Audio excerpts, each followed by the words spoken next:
बिस्मिल्लाहिर्रहमानिर्रहीम, अस्सलाम वालेकुम। 18 मई और आज हफ्ते का दिन है और थोड़ी देर में 19 तारीख हो जाएगी। कल बड़ा अहम दिन भी है क्योंकि कल एक बाई इलेक्शन होने जा रहा है मुल्तान के अंदर, और ये वही सीट है जिसके बारे में पीटीआई का ये दावा है कि फॉर्म 47 की बुनियाद पर यूसुफ रज़ा गिलानी जो हैं वो जीत गए थे और उनके मुकाबले में जो बैरिस्टर तैमूर हैं पीटीआई के, तो उनको हरा दिया गया था। अब कल फिर इलेक्शन है तो ख़बर तो आ गई है कि वहाँ पे इंटरनेट बंद होगा, तो उससे आप समझ सकते हैं कि क्या सूरत हाल होगी। लेकिन इसके ऊपर भी थोड़ा सा कमेंट मैं ले लूँगा। अहमद बड़ाइश साहब का, बड़ी मशहूर शख्सियत है, आप इनको जानते ही हैं। लेकिन एक सबसे इंपॉर्टेंट जो खबर अब आ रही है ना कि इमरान खान के ख़िलाफ़ एक नया शिकंजा तैयार किया गया है। पहले वाले जो केसेस थे सब यही कह रहे थे कि बस ये रुकेंगे नहीं, ठहरेंगे नहीं, उड़ जाएंगे। जैसे कि 190 बिलियन पाउंड में इस्लामाबाद हाई कोर्ट ने उनको ज़मानत भी दे दी थी, या साइफ़र केस है वो भी बिल्कुल आखिरी अपने सांस से ले रहा है कि उसका भी यही लग रहा है कि फ़ैसला इमरान खान के हक़ में आएगा। और जो तोशा खाना का पहले वाला केस था उसके ऊपर तो ख़ुद नैब कह चुका है कि जी हमें इसमें कोई मसला नहीं, आप उनको रिहा कर सकते हैं। फिर एक दो छोटे मोटे और केसेस हैं, जैसे इद्दत वाला केस है तो वो इमरान खान ने वैसे कह दिया कि उस जज के ख़िलाफ़ जो है रेफरेंस दायर करो, अबुल असनाद के ख़िलाफ़ भी, और बहुत सारी चीज़ें हैं। साथ किर्गिज़स्तान का मामला चल रहा है, वो भी थोड़ा सा इसके ऊपर हम बात कर लेंगे। और फिर नवाज़ शरीफ ने आज 2.5 महीने के बाद, इलेक्शन 8 फरवरी को हुआ था तो अब आके 18 मई हो गई है, आज नवाज़ शरीफ ने आके कोई थोड़ी सी ज़ुबान खोली है, थोड़ी बोली है। इससे पहले वो तंदूर शंदूर विज़िट कर रहे थे। तो ये अचानक ये सारी चीज़ें क्यों हो रही हैं, इन सारी चीज़ों पे हम बात करेंगे इस वीडियो के अंदर। तो अहमद बड़ाइश से मैं सबसे पहले तो ये पूछूंगा कि अहमद साहब, कल जो इलेक्शन हो रहा है आपको क्या लग रहा है कि फॉर्म 47 वाला नतीजा ही आएगा या इस दफ़ा कुछ मुख्तलिफ भी हो सकता है? नहीं, अगर आप देखेंगे जो बाई इलेक्शन हुए थे अप्रैल वाले, 21 अप्रैल वाले, उसमें जो किया गया था मुख्तलिफ़ जगहों पे जो वीडियोस भी सामने आई थी और काफ़ी लोगों ने जो रिपोर्ट भी किया था, वो मुझे तो ज़ाहिर वही लग रहा है कि आप इस मौजूदा सूरत हाल के अंदर तहरीक इंसाफ को कोई ऐसी चीज़ नहीं दी जाएगी कि जिसमें वो ये कह सकें कि हम आवाम में वाला जो बयानिया है हाँ उसको सपोर्ट वो कर सकें। तो अगर ऑन ग्राउंड सिचुएशन देखेंगे तो वैसे तो तैमूर मलिक साहब का ये भी दावा है कि मैंने 8 फरवरी को हराया था और 104 वोटों से मेरे ख्याल से यूसुफ रज़ा गिलानी साहब जीते थे और रिकाउंट में ही होने दिया गया और 7-8 हज़ार वोट जो हैं वो वहाँ पर रिजेक्ट भी किए गए। लेकिन अभी के बारे में ये कहा जा रहा है जैसे सिकंदर बोसन का मामला है पीपल्स पार्टी के खिलाफ, कि वो पर्सनल एक उनका एक ना मामला है जिस वजह से वो उनको सपोर्ट कर रहे हैं। फिर जेयूआई का जो कैंडिडेट था वो भी बैरिस्टर तैमूर की सपोर्ट में बैठ गया। और मुल्तान में अच्छा खासा जेयूआई का होल्ड भी है क्योंकि वो मौलाना साहब के जो बेटे साहबजादे हैं असद महमूद, वो वहाँ पे मेरे ख्याल से मुल्तान के मदरसे से ही फारुक तहसील वहाँ पे पढ़ाते भी रहे हैं। तो वो जो वहाँ वाला मदरसा है वो जेयूआई का अच्छा खासा वहाँ पे वोट बैंक भी है। सिकंदर बोसन साहब भी वहाँ पे इस टाइम जो है वो हमायत कर रहे हैं। अहमद हुसैन डेलर साहब बिल्कुल खामोश बैठे हुए हैं जो साहब एमएनए थे यहाँ से पीटीआई की तरफ से, तो बाद में वो रजीम चेंज वाला जो था उसमें वो चले गए, दूसरी साइड पे चले गए। मतलब ज़मीनी सारे फैक्टर ये बता रहे हैं कि बैरिस्टर ज़मीनी फैक्टर जो हैं वो तो यही लग रहा है कि बैरिस्टर तैमूर साहब को वहाँ से जीतना चाहिए। लेकिन अप्रैल 2024, पहले फरवरी 2024 और फिर अप्रैल 2024 आपके सामने है, तो उसकी बुनियाद पर फिर यही कहा जा सकता है कि मैंने तो पहले मुबारक भी दे दी। हाँ जी, कि गिलानी साहब के जो मुबारक हो, गिलानी साहब के सीट उनकी खैर और बढ़नी है, तीसरे साहबजादे हैं वो भी कौमी असम्बली के रुकन बन जाएंगे। 2 तो पहले ही हैं, तो लग यही रहा है कि उस बुनियाद पे ये तीसरा भी अली कासिम गिलानी साहब। ठीक है, अच्छा अब इमरान खान की बात कर लेते हैं। उनके खिलाफ नया शिकंजा जो तैयार होने जा रहा है, एक नई मतलब कि तोशा खाना का 2 दफ़ा उनको पहले सज़ा हो चुकी है। एक दफ़ा वो केस सेशन कोर्ट से उनको सज़ा दिलवाई गई, वो खैर उड़ गया बाद में। फिर नैब कोर्ट में वो मामला आ गया, अब फिर से नैब उनके ऊपर नए से नए मुकदमे बनाने जा रही है। आपको क्या वजह लगती है इसके पीछे कि एक ही मामले के ऊपर अलग अलग चीज़ें ढूंढ के उनके ऊपर जो केसेस बनाए जा रहे हैं, ये कानूनन मेरा ख्याल दुरुस्त भी नहीं है? ऐसा तो नहीं होता ना कानून के हिसाब से? नहीं, अगर कानूनन देखा जाए तो पहले वो 1 घड़ी थी, अब कहने को 7 घड़ियाँ हैं, ठीक है। और केस तो बन सकता है, लेकिन अगर पहले 1 घड़ी का आपने बनाना था नैब ने, तो फिर आप बाकी वाली 7 भी उसमें मिक्स करके 8 घड़ियाँ करके केस बना लेते। ये तो बिल्कुल ऐसे ना कि किसी घर के मतलब आप कहते हैं डकैती हुई है, किसी पे डाला आपने कि यार ये चीज़ फ्रिज चोरी हो गई है या टीवी चोरी, आप एक दफ़ा नहीं लोटे भी चोरी हुए थे, फलानी चीज़ भी। तो बिल्कुल वैसे ही है कि जी पहले मैं फ्रिज चोरी पे इसका ट्रायल करूँगा, फिर अब कुर्सी चोरी है उस पर मेरा ट्रायल कर दें, अब मेरा टीवी भी ये ले गया था अब उस पर ट्रायल कर दें। वो एक ही केस है या एक ही जगह है तोशा खाना, जिसको बार बार कभी उसमें से एक घड़ी निकल आती है, फिर 7 घड़ियाँ निकल आएंगी। अगर कल को ये कफलिंग निकल आएंगे, ठीक है, कभी कफलिंग निकल आएंगे, फिर जेवरात निकल आएंगे, कभी कुछ निकल आएगा। तो नैब वो बड़ा मज़े का वो नोटिस भी है कि कोई सोर्स रिपोर्ट मिली है, सोर्स रिपोर्ट की बुनियाद पर बड़े कोई क्रेडिबल सोर्सेज थे, उन्होंने जाके बताया चेयरमैन नैब साहब को कि जी ये इस तरह का मामला हुआ है, और उसकी बुनियाद पर उन्होंने कर दिया, इंक्वायरी स्टार्ट कर दी और अब नोटिस जारी कर दिया। तो इस्लामाबाद हाई कोर्ट में अपील हो गई है, तो आपको क्या लगता है इस्लामाबाद हाई कोर्ट उससे पहले तो मेरे ख्याल से उनकी गिरफ्तारी डाल देंगे वो। 4 जून को बुशरा बीबी की अपील है और 24 जून को इमरान खान साहब की, आज 19 मई है, महीने बाद अपील है। तो नैब ने तो रेफरेंस फायर करने की तैयारी कर लिया, वो तो मेरे ख्याल से उससे पहले उनकी गिरफ्तारी डाल देंगे। बेसिक वजह क्या लगती है इसके पीछे? ये बेसिक वजह के बाकी सारे केस उड़ गए हैं इसलिए, बाकी तो अपने अख्तामी मराहल की जानब बढ़ रहे हैं, फिर तो आज़ाद हो जाएगा ना इमरान खान। हाँ, तो उसके बाद आगे फर्दर अब 9 मई वाले तकरीबन सारे केसेस में वो 9 मई में तो उस तरह है नहीं ना, सज़ा भी नहीं हुई ना, सज़ा लेकिन जो भी साइफर में या इद्दत वाले केस में जो हैं उसमें तो वो ज़मानत पे हैं। ठीक है, इद्दत केस का भी जो अगली मेरे ख्याल से समाअत है वो शायद आखिरी हो, क्योंकि वो जज साहब ने कहा था कि अगर वो अब्बासी साहब रिजवान अब्बासी साहब अगर पाकिस्तान से बाहर चले गए हैं तो वो मेरे ख्याल से अपनी तहरीरी दलाल दे दें, नहीं तो वो शोर करें कि वो ऑनलाइन हाज़िर हो जाएं, कुछ ना कुछ तो उनको करना पड़ेगा। और साइफर भी मेरे ख्याल से अब अपने एंड की तरफ जा रहा है। हामिद अली शाह साहब जो नया प्रोसिक्यूटर है वो 1-2 और ज़्यादा से ज़्यादा ले लेंगे, उसके बाद लेना पड़ेगा, डिसीजन तो लेना पड़ेगा। और आमिर फारूक साहब कह चुके हैं, बैरिस्टर सलमान सफदर को उन्होंने एक समाअत में कहा था कि आपने वो हाथी गुजार दिया है, दुम रह गई है। तो वो दुम मेरे ख्याल से वो है कि साइफर चोरी वाला है। बेसिकली तो इस केस में 5 से 6 ग्राउंड ऐसे बनते थे कि सज़ा फौरी मुअत्तल होती और उसके बाद समाअतें होती, क्योंकि इसमें देखें इसमें लकूनाज इतने हैं, 5-6 लेकिन उसमें वो बैरिस्टर सलमान सफदर साहब भी थे, उन्होंने 1.5 महीने में ट्रायल होता है और समाज जो इसकी अपील है वो 3 महीने हो रहे हैं उसको, वो चल रही है। नहीं, उसमें सलमान सफदर साहब भी थे, उन्होंने ये कहा था कि सजा मुअत्तल की तरफ जाने नहीं चाहते आप, वो मेरिट पे हमारे केस का फैसला करें, मेरिट के ऊपर। जब मेरिट पे आएगा फिर जरा लंबा तो हो जाएगा। तो यही बनता है ना कि एक केस के अंदर लकूनाज इतने हैं, कुछ 6 से 7 ग्राउंड बनते थे कि फ़ौरन उसकी बुनियाद पे कहा जाता है कि सजा मुअत्तल होती है, ये नाइंसाफ़ी है, तो अब हम केस जो है उसको छल्ली से गुजार लेंगे। खैर, आमिर फ़ारूक के बारे में मेरे कुछ साथी दोस्त कह रहे थे कि आमिर फ़ारूक 6 जजेस के ख़त के बाद इनकलाबी हो गए हैं, बदल गए हैं, ठीक है, इसीलिए इमरान खान को ज़मानत दे दी है 190 मिलियन पाउंड वाले केस के अंदर, ठीक है। मुझे बिल्कुल नहीं लग रहा था कि ये फैसला यूनानिमस आएगा, मुझे था कि एटलीस्ट 1-1, लेकिन वो हैरान हुए एक दफ़ा सारे, लेकिन मैं फिर भी नहीं मान रहा था।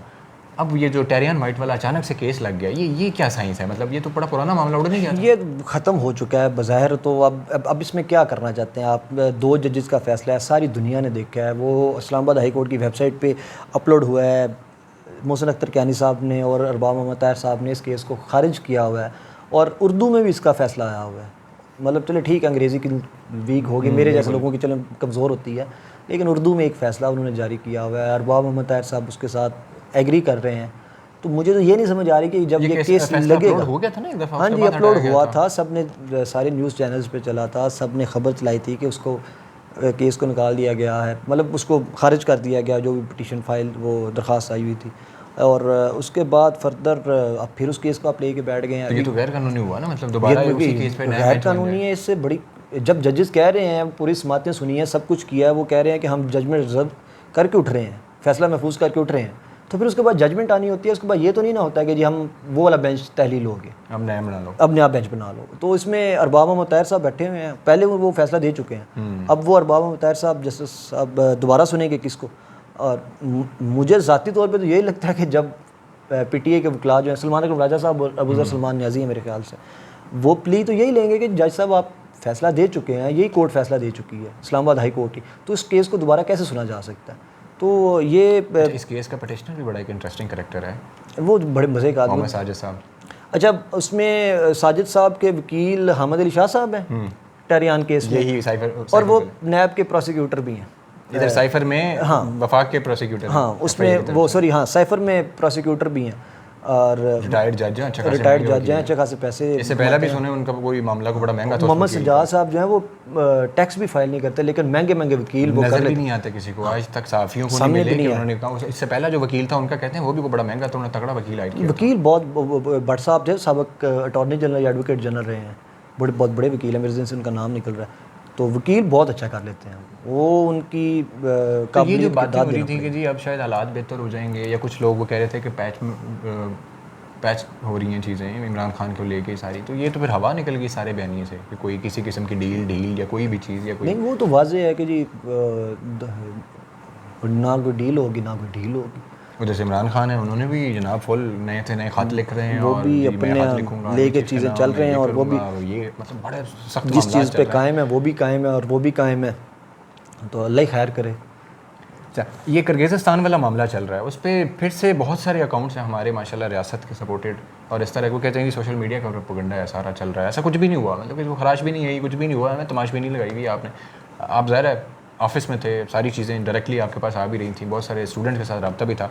ये रियासत का जो वर्जन आ रहा है वो दुरुस्त है, ये जो ग्राउंड पे जो चीज़ें हो रही है सोशल मीडिया जो कह रहा है वो दुरुस्त कह रहा है? क्या चल रहा है किर्गिज़स्तान में? आपने किसी भी चीज़ को जब रिपोर्ट करना है तो आपने देखना है कि जो वहाँ के मुतासरा लोग हैं वो क्या कह रहे हैं। सहाफ़ियों ने तो सिर्फ उस चीज़ को रिपोर्ट करना है। जो स्टूडेंट्स हैं वो तो यही कह रहे हैं कि हमारे साथ काफ़ी ज़्यादती हुई है। वीडियोस जो वहाँ से इमर्ज हुई उसमें भी ये नज़र आ रहा है कि उनके फ्लैट तोड़े गए हैं, उनके घर तोड़े गए हैं, ठीक है। इवन जो किर्गिज़स्तान के नेशनल सिक्योरिटी एडवाइज़र हैं उनकी मैं स्टेटमेंट पढ़ रहा था, उन्होंने भी यही कहा है कि जो पाकिस्तानी और बंगालीज़ और इंडियन स्टूडेंट्स हैं उनके ख़िलाफ़ यहाँ पे काफ़ी ज़्यादा नफ़रत पाई जाती है और लोकल लोगों ने उसके ऊपर रिएक्शन दिया है। जो नेशनल सिक्योरिटी एडवाइज़र किर्गिज़स्तान के हैं वो भी मान रहे हैं। तो हमारे फिर जो यहाँ पे हैं डिफेंडर्स उनको शायद फिर ज़्यादा बेहतर पता हो, शायद वो ऑन ग्राउंड हों, वहाँ पे बिश्कीक में बैठे हों या कांत में बैठे हों, उनको शायद ज़्यादा अच्छा, एक तरफ रियासत ये कह रही है कि कुछ भी नहीं है और दूसरे बाल लोग के भी खाल उतारी जा रही है, और दूसरी तरफ खबर ये आ रही है कि सागदार को भेजा जा रहा है, नायब वज़ीर-ए-आज़म को, हाँ, नायब वज़ीर-ए-आज़म को आप वहाँ पे भेज रहे हैं। और जो आपके प्राइम मिनिस्टर हैं वो कह रहे हैं कि जी मुझे बड़ी तशवीश है। पीपल्स पार्टी के चेयरमैन बिलावल साहब कह रहे हैं, शाज़िया तामरी ने कहा कि हमें बहुत तशवीश है जो वहाँ पे हो रहा है।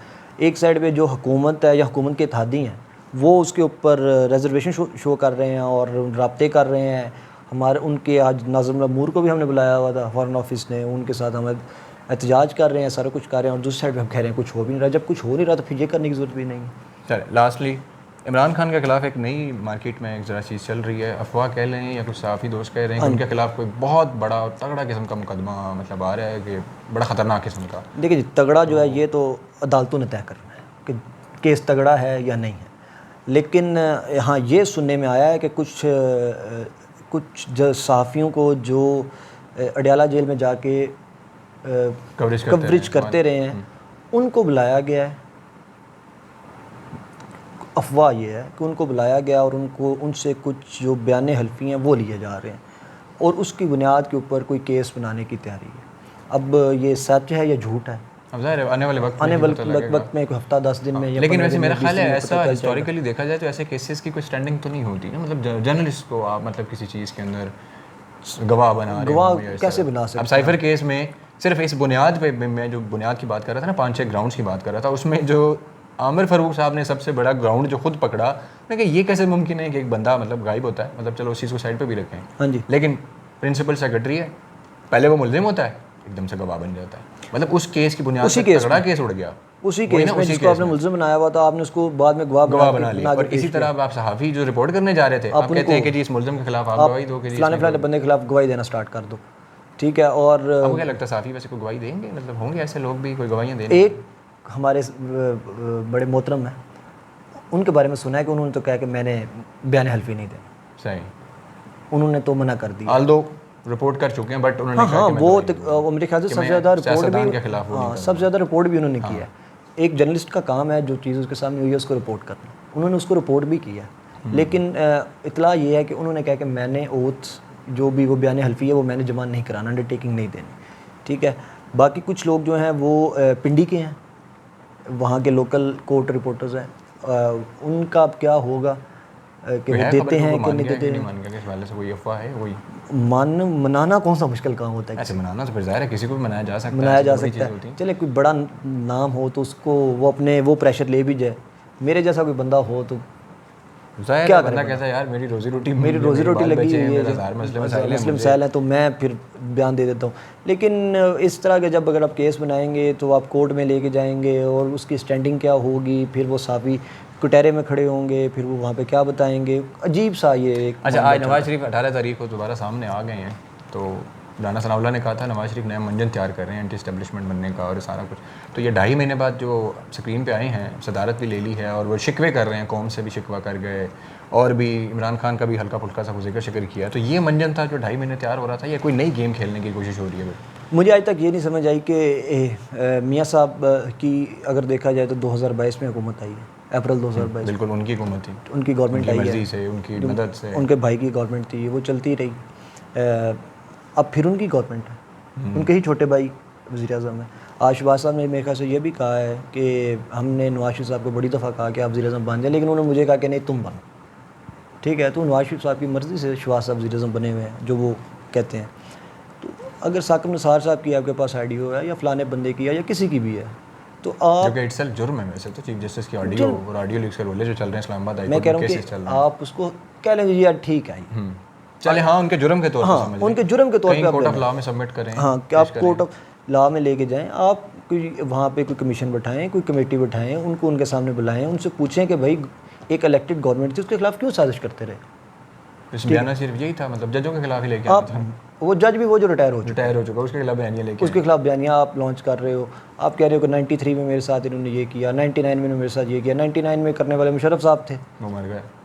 आपने मर तो चले जी बाद में गए, पहले खुद यहाँ से भेजा, आपकी गवर्नमेंट के अंदर वो पाकिस्तान से गए, बिल्कुल ठीक है, उनको सज़ा हुई, वो एक दिन जेल नहीं गए, वो एक अस्पताल में चले गए और अस्पताल से वो दुबई चले गए, ठीक है। वो आपकी गवर्नमेंट वो फौत हुए तो पाकिस्तान वापस आए, ठीक है। वो उनके सामने एक बंदा दुनिया से जा चुका है, आप उसके खिलाफ बयानियाँ बना रहे हो। एक बंदा उधर से रिटायर हो चुका है, आप उसके खिलाफ बयानियाँ बना रहे हो।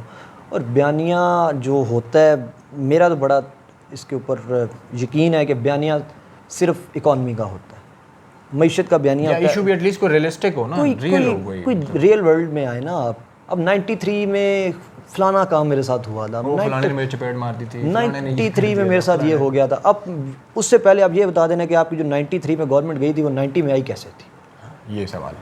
अब ये बताएं ना, जो 93 में आपकी गवर्नमेंट गई थी आई कैसे थी? आप कहते हैं कि जी वो एस्टैब्लिशमेंट ने वापस भेज दी थी, तो उसको 90 में IGI की गवर्नमेंट को लेके कौन आया था? बिल्कुल।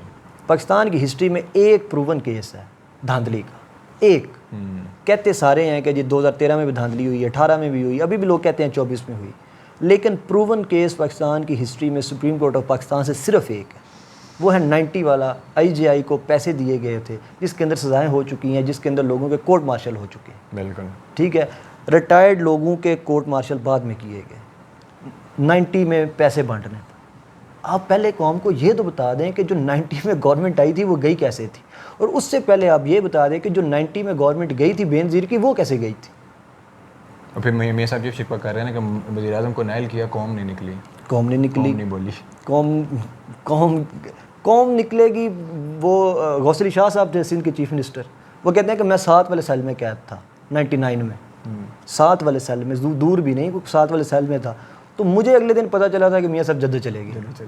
तो अगर आप अपने चीफ मिनिस्टर को ये नहीं बता के जा रहे कि मैं जा रहा हूँ। एतजाज हसन वकील थे, उनको पटिशन तैयार करने का कहा है, ठीक है। सवेरे वो कहते हैं मैं अखबार में पढ़ रहा हूँ मियां साहब लंदन निकल गए। जो शुजात साहब की बुक, उसमें आप देख लें कि हमें तो पता ही नहीं था, हमें तो तब पता चला जब मियां साहब जद्दा चले गए। तो जब आपने जद्दा चले जाना होता है तो कौम को भी फिर चिट्टू की मलियाँ जाने का मौका तो दे, ठीक है। आपने उस टाइम भी जद्दा चले गए, आप फिर बाद में भी लंदन चले गए, 3-3.5 साल सीढ़ियाँ ऊपर हैं नीचे हैं, सीढ़ियाँ ऊपर जा रहे हैं नीचे आ रहे हैं। लेकिन मानना पड़ेगा नवाज शरीफ ने तरीका वही अपनाया जो मुशर्रफ ने अपनाया था। जेल से, मतलब वो तो जेल भी नहीं गया, ये जेल से हॉस्पिटल से जहाज़ और सीधा लंदन की, वो दुबई उतरे थे, ये लंदन पहुँच गए। लंदन, अब वो इमरान खान साहब कहते हैं कि मेरे खिलाफ लंदन साजिश प्लान था, ठीक है। अब आप कह रहे हैं कि मेरे खिलाफ लंदन साजिश प्लान था कि वो ज़हीरुल इस्लाम साहब गए थे, परवेज़ अली साहब का नाम लिया, तहरीर कादिर साहब का लिया, और इमरान खान के ये चारों वहाँ पे पहुँच गए और वहाँ से एक लंदन साजिश प्लान आया और धरना दे दिया गया। आपकी गवर्नमेंट 2017 में चली गई थी, 2017 में बाद वज़ीर आज़म कौन बने? शायद खाकान अब्बासी साहब, आपकी गवर्नमेंट थी। आप उसे 1-1.5 साल में उसकी तफ्तीश कराते, आपको इंक्वायरी कराते, आप लोगों को बताते कि मेरे साथ ये हुआ है, आपने उसके दौरान कुछ नहीं किया। अब 2.25 साल हो गए, आप करा लो, अब करवा लें। बातें करना अलग चीज़ है, लेकिन कुछ ना कुछ तो करें।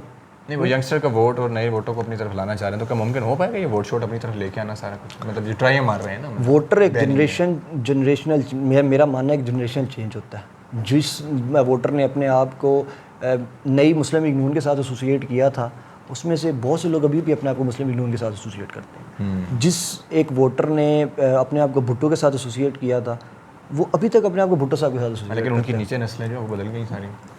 अब जो नया वोटर है, नया वोटर है जिसने अपने आप को PTI के साथ एसोसिएट एक दफ़ा कर लिया, जिसने 2013, 18 या 24 में पहली दफ़ा वोट दिया ना PTI को, मेरा ये मानना है कि वो उसमें से 90% लोग जो हैं वो आगे PTI को ही वोट देते रहे। बिल्कुल, ठीक है।